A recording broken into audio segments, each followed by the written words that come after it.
is Warriors Anonymous. Oh, the life of a Warriors fan.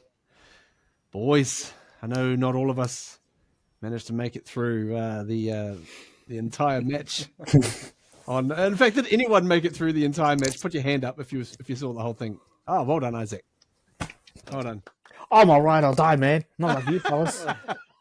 right or die. And he's wearing the Get merch off the as well. fucking bus then if you don't like it. He's wearing the merch from warriorsanonymous.co.nz. Head along and get yours today because it's selling well and it's looking good too. So, boys, we're not even going to start with whatever the hell happened on Saturday night because we've got something a little bit more historic, a historic achievement made by the Warriors on Saturday, which was their very first New South Wales Cup minor premiership. So I just thought we'd give a round of applause to the boys for that, and just run through some of the highlights as well, because I'm not sure if any of you caught any of the game, but this is sort of how it went down. The Bulldogs. They sprang out to leads the entire game, basically. They were up 18-6. There's a nice little try there from Kalani going. So we're still trailing here in the second half. Give it off to big Toby Crosby. Look at this. Boom, boom, boom, boom, boom, boom, boom. Rumble, big fella. There we go. Oh, Hulkamania. Slams it down.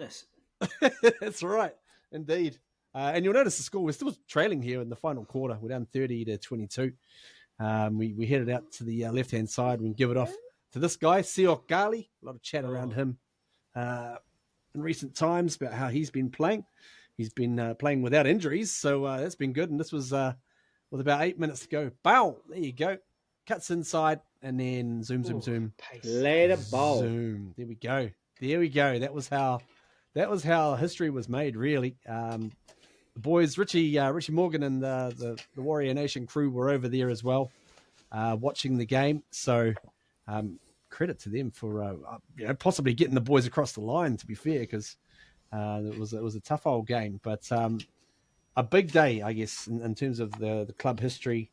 It's only the fourth time, I believe the fourth time ever that the Warriors have won a minor premiership in any grade. So, and it's the first time in New South Wales Cup that they've ever done it. So, really cool news. Sorry, Julius has just dropped his car there, but that's all right. Hey, you want to say hello? Say hello to the boys. Here we go. Here we go. But I believe we've got a bit of a hard or nah. But usually we sort of know what's coming at us in terms of the choices. But tonight we don't, because Daniel is coming with some good stuff with a hard or nah for us, bro. So lay it on us. Maybe some good stuff. I don't know. Could be a little bit controversial. That's just how I was feeling on the day. So I'll throw it out to you boys. And I don't want to overshadow the achievement. Fantastic. Great result to get a minor premiership in New South Wales, or knock-on cup, I think it's called, or knock-on effective cup. Something like that. But hard or nah, boys.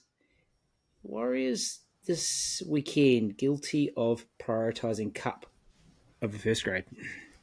Ooh. Hard or nah, Isaac? Talk to you, mate. Tell me. Nah. There's too much on the line. The Bulldogs game. I think we'll get to the whole Tanner Boyd discussion later on because I have my thoughts about that. But nah, they didn't sacrifice anything. There was already a strong New South Wales Cup team. You know, they weren't really gaining or losing too much either way in terms of players. Moneda. I can see the angle you're coming from, but I can see where you're coming from. But I would say no. Even though we lost, and there's again Isaac's led to the talking point around Tanner Boyd, which we'll elaborate later on. But yeah, I'd say no. But good point. Yeah. I'm going to go with a definite nah on that one. I think we made the decisions based on what we were trying to do, what we thought we were going to try to do, but just ended up doing absolutely nothing. So, it's a tough one. Should they have? Maybe. I mean, let's be honest. Like, there's a big chance that these boys win the cup. much bigger. I think there's a much bigger opportunity there than in the NRL level. But you just never know on the day, do you? So yeah, interesting. That's a good hard on now, bro. I like that. What was yours? What was yours? Yeah, it was your fault. Oh, I don't know. I mean, probably a no on the balance because the team has travelled so well this year as well. There was some theory, and I don't think that's correct because I googled it. Like, Tanner has to qualify for a certain amount of games to play in finals, but I think he's played enough games throughout the season as well. But maybe it is, and it will get to the game. Oh, I can only comment on 49 minutes of the game because as soon as Stephen Crichton I can do 69.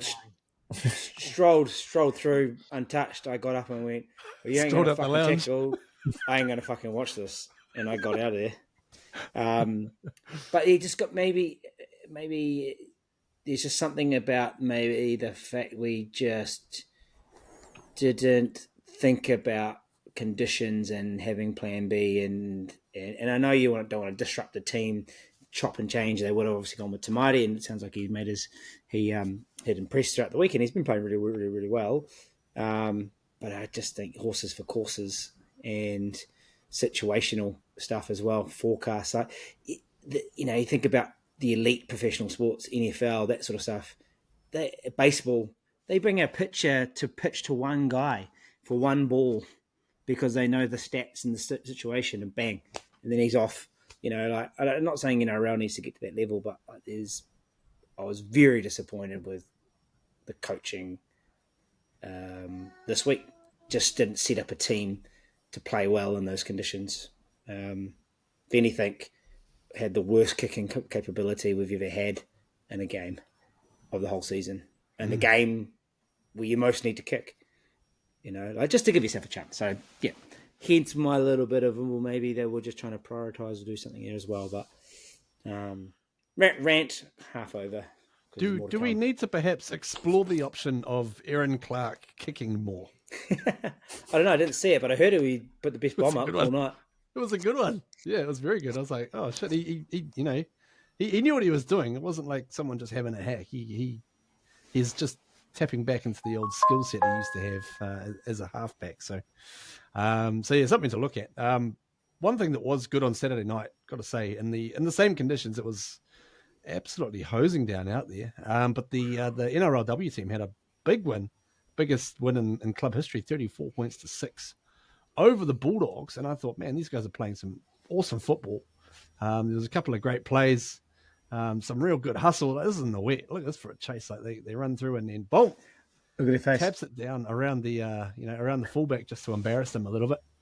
But yeah, I mean, in the wet as well. I really thought that they came to play. They really gave it something.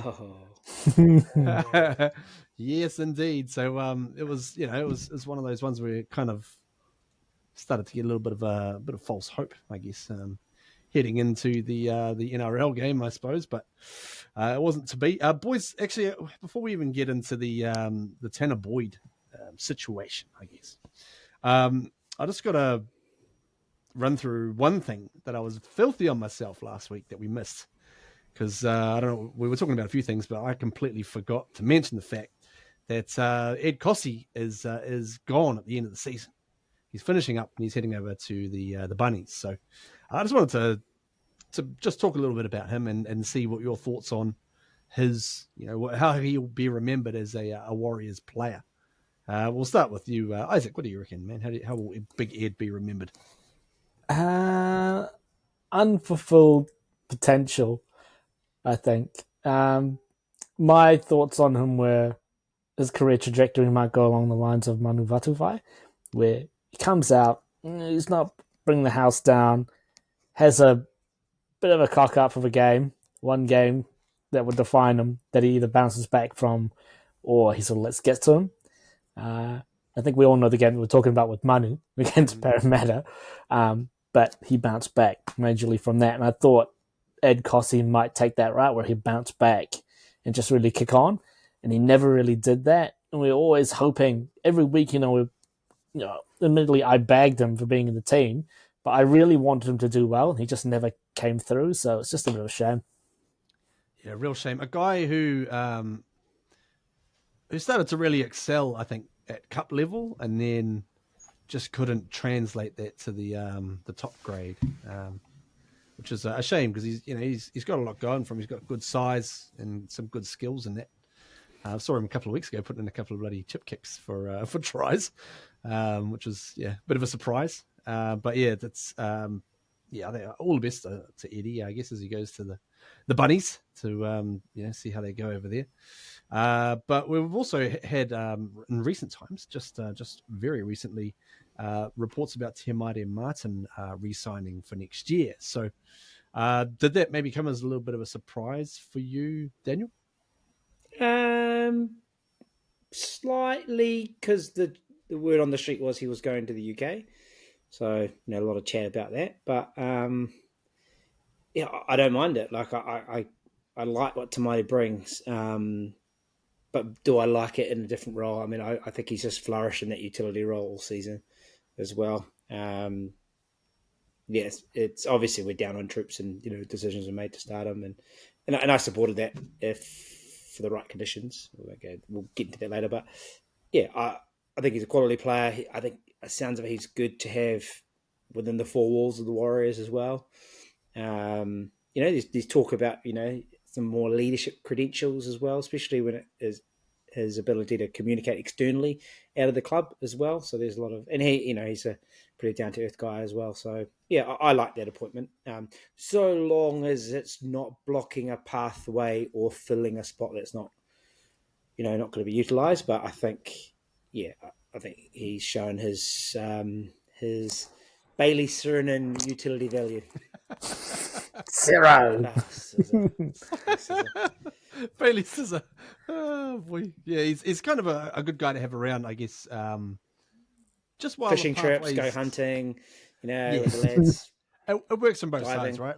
Like he's there as sort of the veteran kind of presence who can cover and play a lot of spots, but also a bit of leadership for a lot of the guys who are coming through. So I wouldn't have thought the hunting would be quite as good up in the UK, but I don't know. I've never really hunted it in either. Depends what you're hunting. That's right. Bradford or Wigan, the hunting. That's right. Now, boys, the big chat in the lead up to the Bulldogs game was the fact that Webby had dropped someone. What the hell? He doesn't drop anyone. But he did drop Tanner Boyd, and this is how Tanner Boyd went in that very that's a New great South Wales kick. Cup game. Yeah, see, we could have done with a few things like this on the weekend, dare I say it. But yeah, Moneta, what was your response to the surprise dropping? Surprise. From the best word to put it. I think we've kind of alluded to it a lot. His kicking game would have been a good strong asset for us, especially in the wet conditions. Not to say to Mare Martin doesn't have a good kicking game, but it's a strange one. And I don't know why he did it, if I'm being honest. So that's one I can't explain. But Is there something more to the situation? Yeah. I actually can't put my finger on it, to be honest. But obviously, we had one of our worst kicking games, and obviously the commentators were digging into that moment of our worst kicking game. But you can just see now in the replays that he missed that. I mean, some of the kicks we were just looking at, my goodness, we could have benefited from some of those. You would have thought Saturday night, Isaac. Yeah, but like TMM, like I wasn't angry about it. You know what I mean? I wasn't like, oh, Tanner's word, but we got TMM. But then he came off, and I'm like, yeah, that's Just a quick one to that. So if it's such a close call, because he made out as close call, and Tamati is playing well, and I'm all for like going with what you feel is right, but you then overlay the conditions. Like this rain didn't come out of fucking nowhere. Yeah, right. Like it was forecast. yeah. And surely, if it could have gone either way. You just think, well, what's the first thing you do when you're playing in the wet? As an NRL coach as well. Serraldo would have done it, or he's fine, Bellamy would have done it. Bennett, like, you kick early, you kick long, Yeah. you go long. Yep. Webby read you the just didn't pitch have wrong, you know. He just didn't have the ability. Like, it's not like Tuopiki could have done it. Even though Tamati did, they don't have where the kicking games. They picked two spinners instead of picking two fast bowlers, you know what I mean? Webby read the pitch wrong. He saw a dry, dusty, spinning pitch when it was a green seamer, and he needed an out-and-out fast bowler to compete against them. And Tanner Boyd is literally the only half in the club outside of Luke Metcalf. And I You know? thought, And Aaron Clark. and I thought they'd nullified Tuopiki pretty well. And I thought, actually, in those moments of wet weather, CNK would have been a bit better because he runs a bit more stronger. direct. But they just hammered Tuopiki. Like, they always put him back, like, at least 5 meters, I felt like. That's where I actually thought CNK is built for this kind of weather. Because he just runs it straight and gets, like, post-contact meters. Because they just bullied Tuopiki. Like, it was like, whoa. And it wasn't like it was a little wet. Like, it was torrential. Like, as soon as I saw them walk out and, they're walking out the thing and you can see the drops, you're like, you technically shouldn't be able to see it on TV, but if you're seeing it on TV, you know it's monsoon. Like, there's no way you're going to be able to beat people with footwork. With footwork, Like, yeah. It's just, it's get them, kick the ball long, sit on them, make mistakes, balls drops, and then. But the thing is, for me, like, the press conference was like, oh, we went away from the game plan, we didn't execute the game plan, we didn't have the ability to. Like, you could put the game plan, Chanel Tamati kick long, no disrespect, they can't, they just don't have that capability. Dry track or not super wet track, I was all for it because I wanted a little bit more off the cuff play. I want Tamati's got a little bit of go short, do something a little bit unpredictable, and that's perhaps Tanner's downfall of he hasn't necessarily sparked the attack from his ball play. But just wait till next week, bro. Just because as soon as I saw the rain, I was like, we're not going to be able to compete.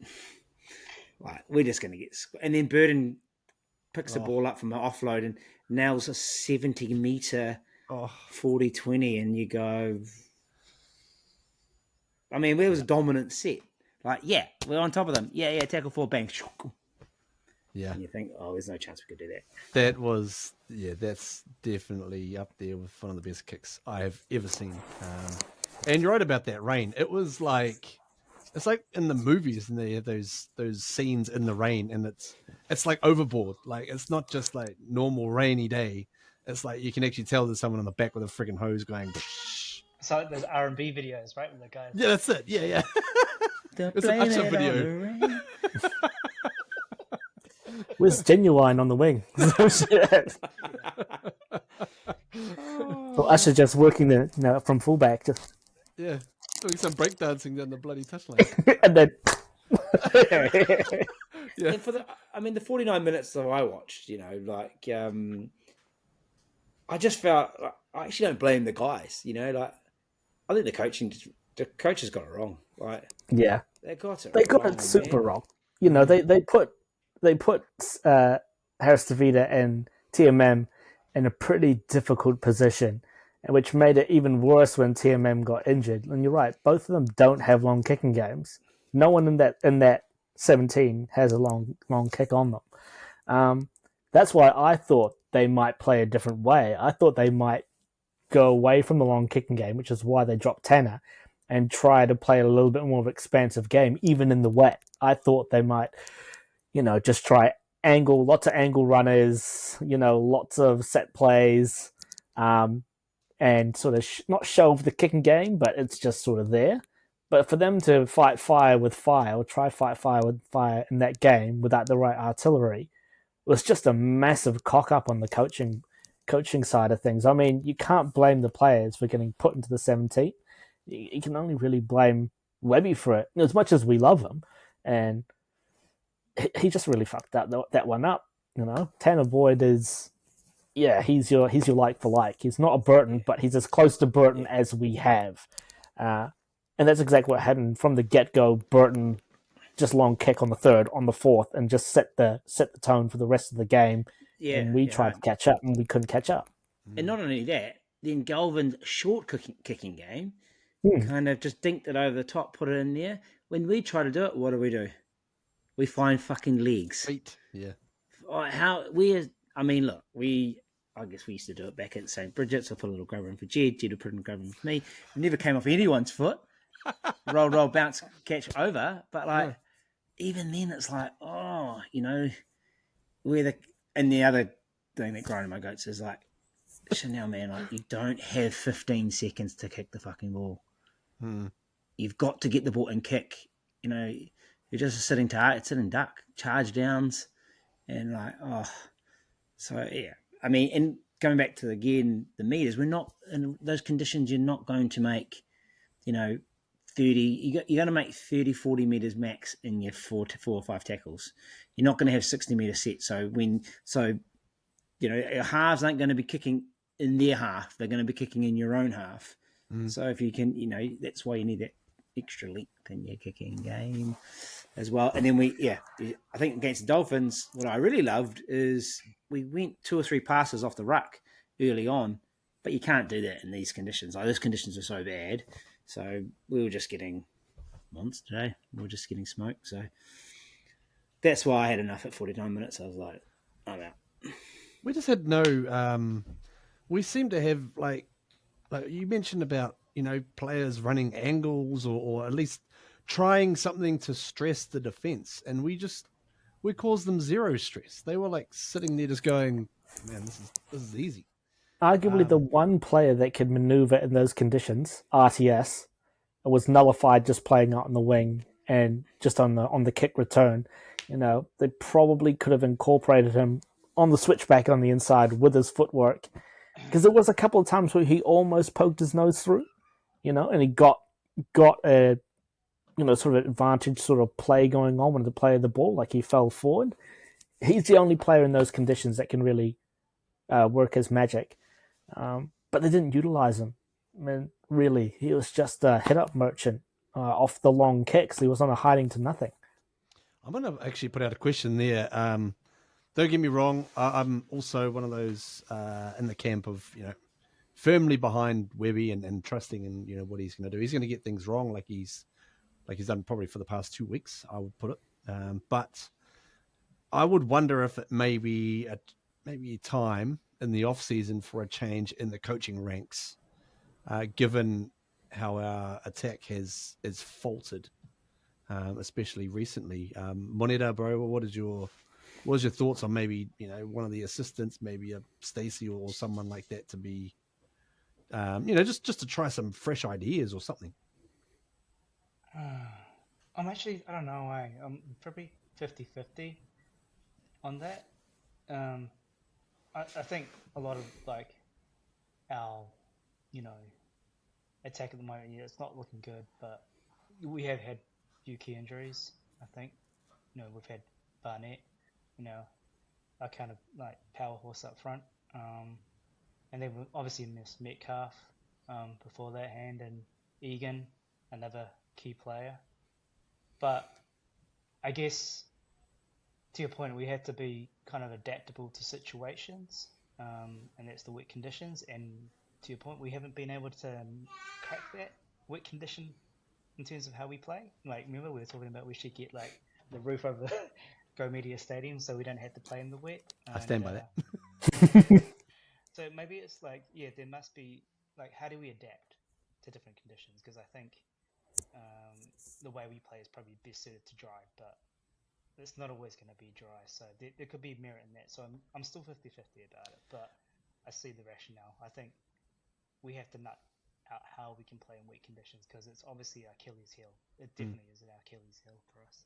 I mean, it's just a bit frustrating when even when we are dominant with our full strength team, we just slowly strangle teams without actually, necessarily causing too much stress, I guess, in our attacking movements and that sort of stuff. And you look at the play of the second rowers, we're not setting any of them up with any sort of space or any gaps or anything. It's just, I would love a speedster. obviously, I would love to have an out fast winger. I don't think we'll quite have that.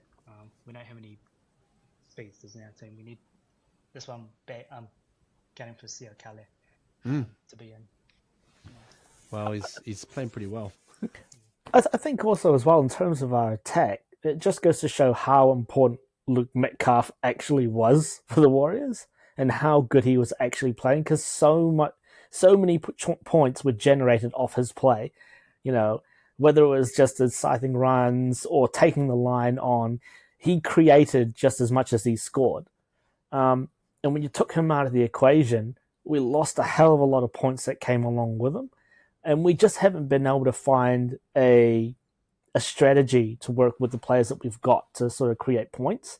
We just look really stale on attack, and it's just not working for us at the moment. You know, historically the Warriors have been a pretty reasonably high scoring team, but we look pretty timid. I want to say the word is on attack, and that's not doing us any favors. Which I think is a bigger problem, is our defense. I reckon our defense, something is majorly wrong.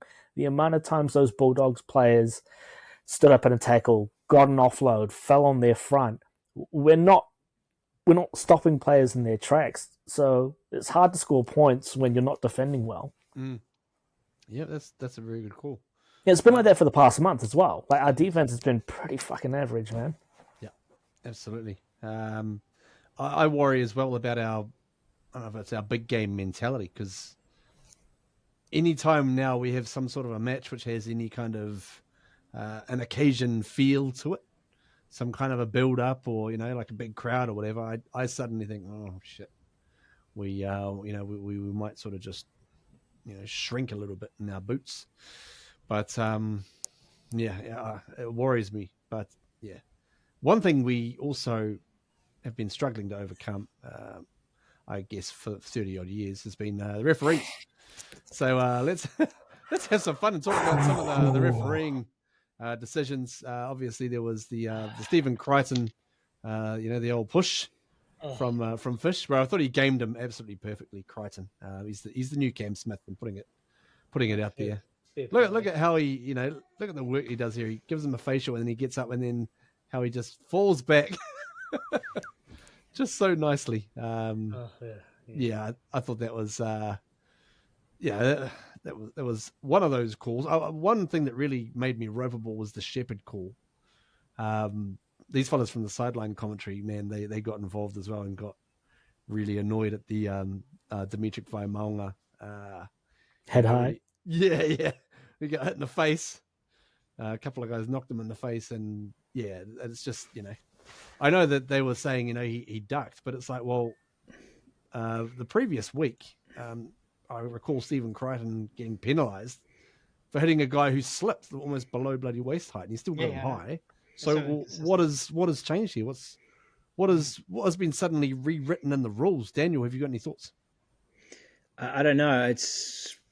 It's on the night, and you've seen it as well. We'll go back to the badge who missed the most blatant swinging arm to the head that stopped a try, knocked a guy out, had an HIA, but didn't get called. So yeah, I don't know, and I guess also dovetails into which, I wasn't necessarily supporting this in the rugby context, but I understand now why. But head-on-head contact, like obviously potential broken nose, I think, for Liquor, or got a knock in the snout from Galvin's chin, and people say, accidental, but actually Galvin decides to go high, so you actually got to start to put some onus on protecting the ball carrier. And I know this is a rugby terminology, right? And people are going to go, oh no, it's league, whatever, but it's like, actually Galvin's trying to dominate the tackle as well, so why should he get the advantage from being able to go high? Yes, I know he's not trying to knock him in the head, but in rugby it changes their position, right? Like it means that actually Liquor can get a dominant carry versus Galvin getting the dominant stop, and obviously the head injury too. So yeah, I mean, we'll just see what happens next week. It was all over the place, but it's just starting to creep back in the old the 50-50 is not going away, but actually comes back to when you're not playing well, you don't get your 50-50s. We got plenty at the start of the year, I must add. Oh, that's well put. That's well put. I was expecting a little bit more fire from you, but No. let's see if we can get something from Let's Isaac. look, look inside Isaac, the Warriors fucking fans. shepherd, man. What I was actually that haven't seen the shepherd? You didn't see the shepherd? Oh, the shepherd. No. Go, Isaac. Get him. It was a fucking doozy, eh? Come on, that shepherd was a fucking joke. You see that 99.9%. Tackle without the Yeah. ball scenario? Yeah. He dummied him. Yeah, Yeah, fuck yeah. 99.9% of the time you see that's a shepherd. And the player pulled up because he knew it was a shepherd. And then the ref called that. I'm like, I've never seen that being called that way in that sort of situation. I've never seen it. But of course it has to go against the Warriors. You know, if you're gonna see a call like that, it's against the Warriors team. So he That's deemed him to tackle the player without the ball rather than the player trying to get to the ball carrier? Was that what the... Yeah, he said he had played the dummy runner and taken them out of the play, so to speak. But was it Burton or something like that? Had run behind that guy already. So the act of running behind him had already occurred, and then he had nowhere to go. He kind of just had to brace himself to make a tackle, but then he got pinged for it. Yeah, so what true. about the shepherd first? That's what I mean. Like, he had given up the ghost for the shepherd and was going to surrender in the tackle, and then he got a penalty. Well, it's just like, all right, great. And then less than 24 hours later, the Cowboys The go in Cowboys. for what seemed like a match-winning try, did exactly the same thing, ran behind their own player, and what do you know? It's a shepherd again. So Mhm. I don't know. And then there was that double movement as well. Oh, the double movement was Yeah. 100%. I know, Daniel, you said about the wet weather and he was still sort of moving in that, but I just look at it and I'm thinking he shouldn't be allowed to be on the ground on one side and then shimmy across to the other side like that. Well, You know yeah. what I mean? Like, I mean, I think they're both tries. I think Wade Egan's obviously is a try. If that's a try, Wade Egan's is a try. Exactly. If that's not if Wade Egan's not a try, then hey, hold on. But the only factor is a little bit of extra moisture, and again, it's the kind of game scenario which these guys are just making up in their mind. They're just making shit up in their mind. He went from a V to an I, basically. You know, his body was like in a V when he hit the ground, and then he went. Ugh. And I was like, yeah, that's double movement. And I was like, hold on, it's the Warriors game. Try. And sure enough. Yeah. I had a very, I guess, passionate discussion with Richie Morgan from Warrior Nation yesterday or on Sunday in regards to he's still angry as I am about Chanel Harris-Tavita's no try against the Broncos. Oh yeah. Like That's conclusive evidence to overturn what was given as a try. Like, ooh, we'll say. Anyways, way forward, boys. Way forward. We need to regroup. Can we just say one thing though? Go ahead. We were shit. We were absolutely shit. We were Yeah. shit. Yeah, we weren't like a couple of calls away from winning that game, were we? And it's just so, and like you just realize you just get so invested in wanting to see, you know, the game Saturday night is a big fixture. And I was just disappointed with the weather. As soon as I saw the weather, I was like, oh, this is going to be a joke of a game because we're shit in the weather as well. But then you just like, oh, and I know they're off nights and bits and pieces, but you just go, oh, don't get me wrong, I'm not like crying myself to sleep. Maybe a little bit. But, you know, like, you just get so gutted. And you just got to realise it's just a game. It's all good. They'll be back next week. But you just like, you waited all week. And you just go to bed at 49 minutes. And Crichton just walks through. I know he's a beast. He's a big man. Jesus is a big man. But, come on. Anyway, Ranto. No, I appreciate that. I would sum it up in the week before the Dolphins, you know, that game broke our hearts. And I think this game against the Bulldogs took our fucking souls, man. Like, oh, that was rough. But funny you say that, Matua Mark on the morning shift and Game On, the producer. I think a few weeks ago there was a Friday night game. Was it Dolphins Friday night? Was Dolphins Friday night, eh? Yep. He didn't watch it.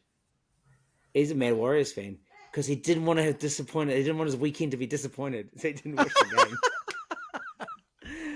And wow. Sean Johnson was like, "But you're a massive. Why?" I didn't understand it, and he was like, "I just didn't want to have a shit weekend, or like a shit, because a Friday night it sets you up for a bad weekend and you have a bad result." So, but anyway, He used it's insurance, basically, insurance to enjoy the rest of his weekend.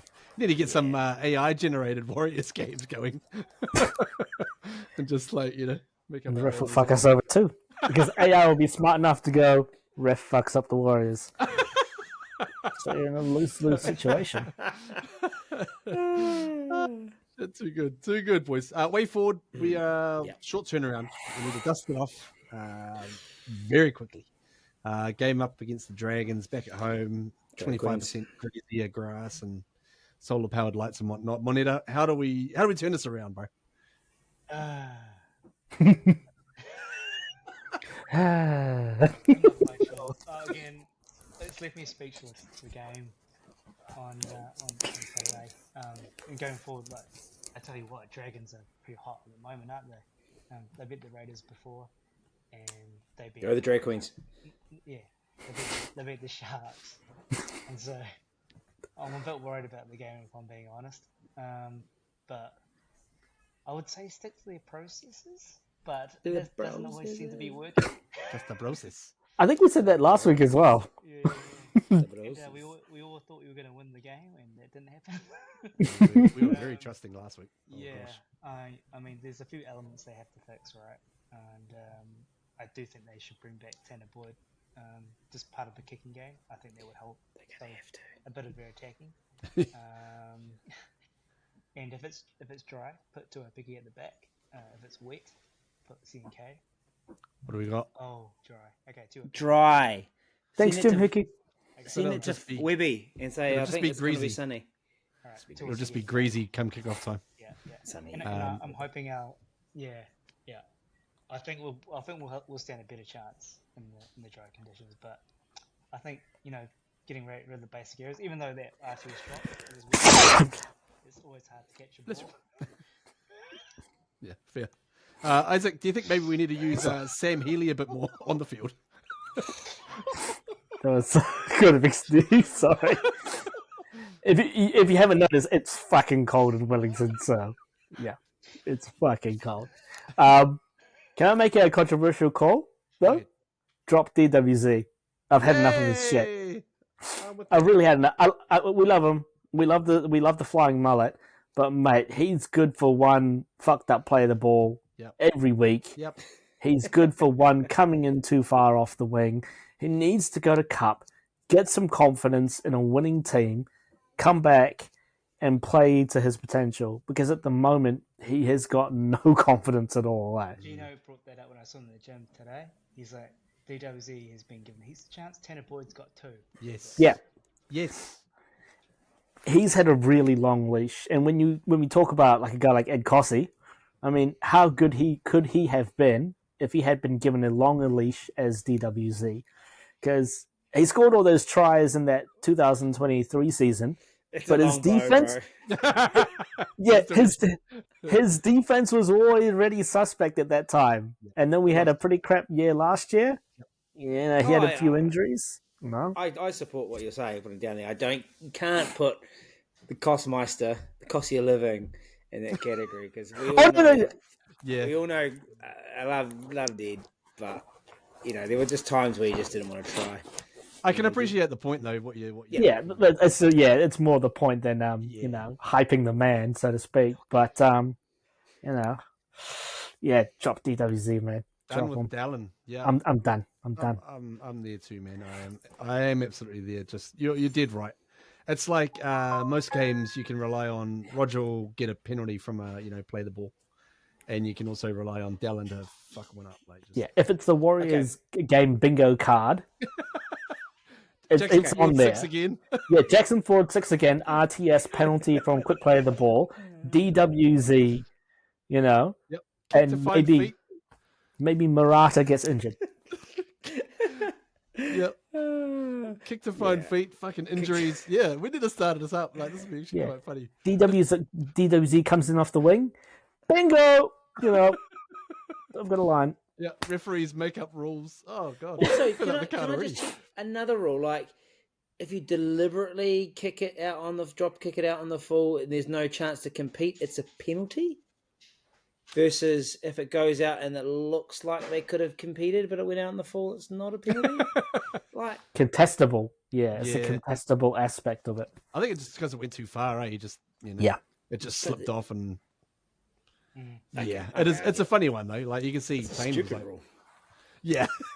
You get real technical on it, which is what we don't really want for this simple game. You're putting Tane into the back to the wing, because there was a post I saw the other day, actually, I quite liked it. It's like, CNK looks bored as fuck out there playing in the centres. And, he does. And think about the work rate, and Manetta brought it up, like the work rate he normally has, and it's just the centre position, right? It just doesn't yield as much work. I've got two questions. One on Chance and the other's actually on Chanel, and that is, are either of them like anywhere near fit at the moment? Because neither of them have been moving very freely, I don't think. And watching Chanel get around the field, I was like, I don't know, he's come back from a a hamstring or a calf or whatever it was. Or... He may have came back too soon too. That was a good summation, I think, there, Daniel. That might be a good place for us to wrap this one up, because we've gone over time again, because that's what we do. When shit hits the fan, we fucking talk all about it. Shit's the mic, you mean? That's all right. Yeah, hope you weren't aiming that one near it. Boys, thanks for jumping on. Like and subscribe. Warriors Anonymous if you can, if you're watching, and don't forget to go get the merch. Get the merch, man. Get the merch. It's looking good. Keeps you warm. Keeps you warm in Wellington where it's freaking cold, and if it'll keep you warm there, it'll keep you warm anywhere. So anyways, I don't know. I don't really know where I go with it this week, but let's do it. Let's give it what we can. Up the wires. Go the Warriors. It's pretty good. La cucaracha ya no puede caminar.